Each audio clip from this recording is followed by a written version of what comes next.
Halo semuanya, Namis. Namo Buddhaya. Jumpa lagi dengan Miss R. Pada pagi hari ini, berarti kita akan belajar agama Buddha. Nah, untuk pagi hari ini kita masih belajar tentang masa bertapa Pangeran Siddhartha.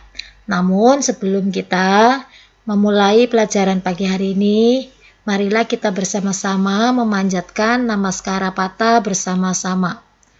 Kita bersama-sama ya.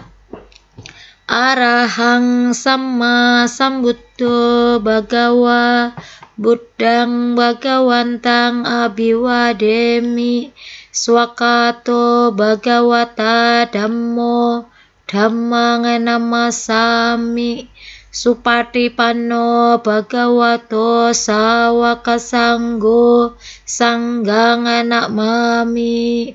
Terpujilah Sang Bhagawa yang Maha Suci yang telah mencapai penerangan sempurna. Semoga hari ini kami dapat belajar dengan baik, belajar dengan serius dan giat, agar menjadi anak yang pintar dan berbudi luhur.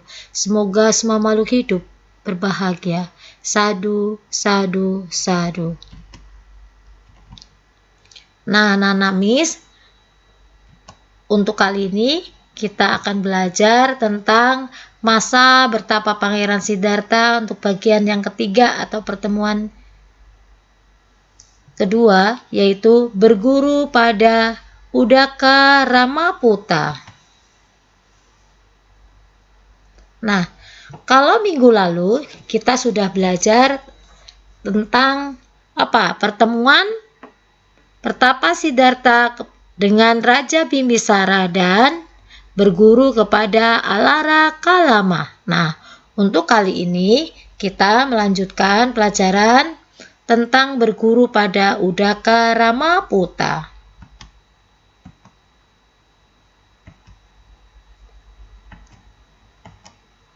Nah, berguru kepada Udaka Ramaputta. Nah, ini adalah gambar betapa Siddhartha bertemu atau berguru kepada Udaka Ramaputta. Udaka Ramaputta merupakan guru kedua betapa Siddhartha, karena kemarin kita sudah belajar bersama-sama tentang guru pertama, yaitu Alara Kalama.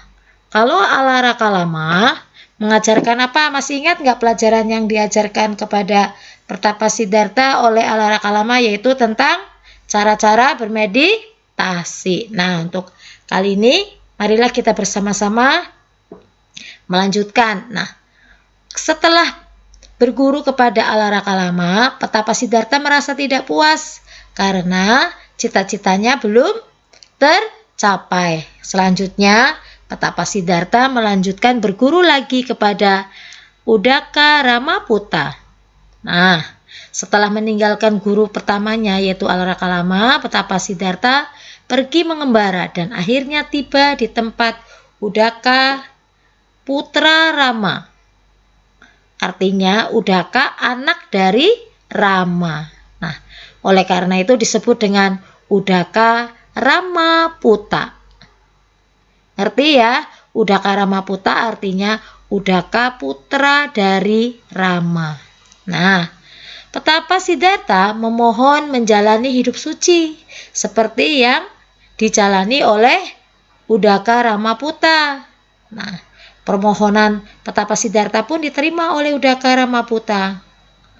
Kemudian petapa Siddhartha mulailah mempraktikkan ajaran-ajaran dari Udaka. Dengan sungguh-sungguh ia belajar, dalam waktu singkat pun dapat menguasai kekuatan batin luar biasa atau disebut dengan abinya. Nah, jika mengikuti cara pandang guru atau acarya wada, maka petapa Siddhartha akan hidup bahagia. Nah, selanjutnya petapa Siddhartha tidak membuang-buang waktu.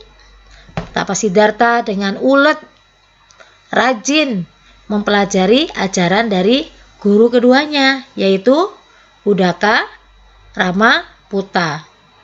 Makanya tidak lama pun atau dalam waktu yang singkat, Petapa Siddhartha mampu mengerti dengan jelas ajaran Udaka Ramaputa.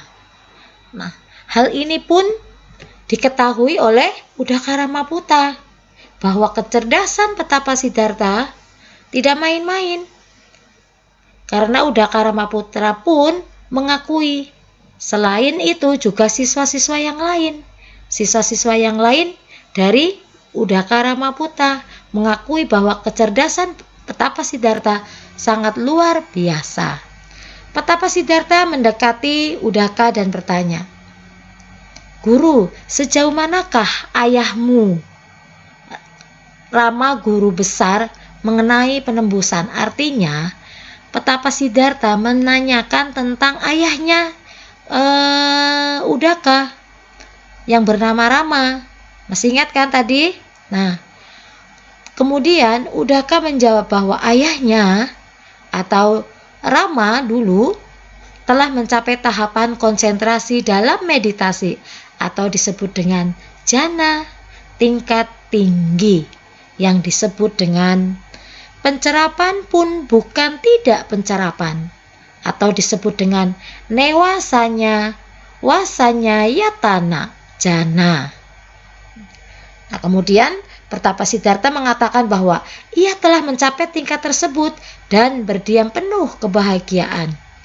Udaka Ramaputa pun yang sudah terbebas dari noda dan iri menyaksikan sendiri ada seorang petapa yang sangat cerdas seperti Petapa Siddhartha.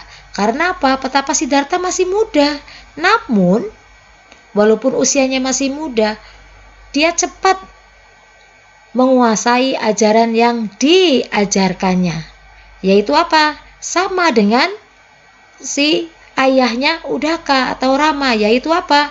Mampu mencapai penembusan, yaitu apa? Pencerapan pun bukan tidak pencerapan. Nah, akhirnya Udaka Ramaputra menyerahkan kelompok alirannya, maksudnya menyerahkan murid-muridnya atau memohon kepada Petapa Siddhartha untuk menjadi guru di situ, untuk mengajarkan kepada siswa-siswa yang lain.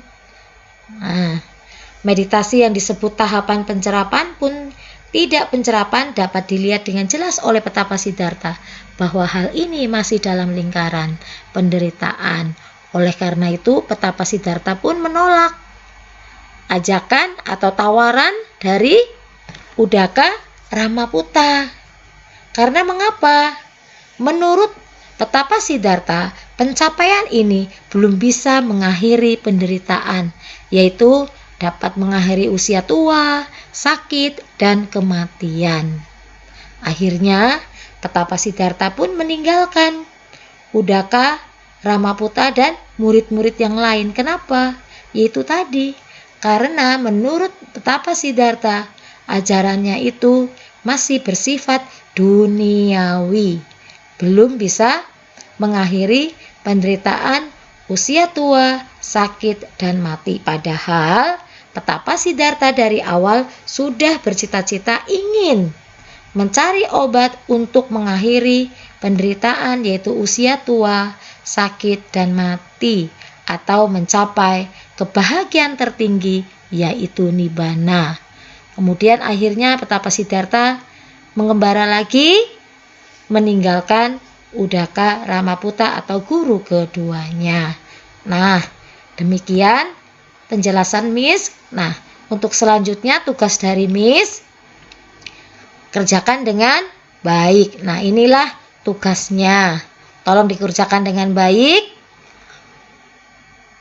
Miss tunggu tugas-tugasnya atau hasilnya. Akhir kata Miss ucapkan terima kasih dan Namo Buddhaya. Sabe sata Bhawantu Sukhitata, semoga semua makhluk hidup berbahagia. Sadu, sadu, sadu.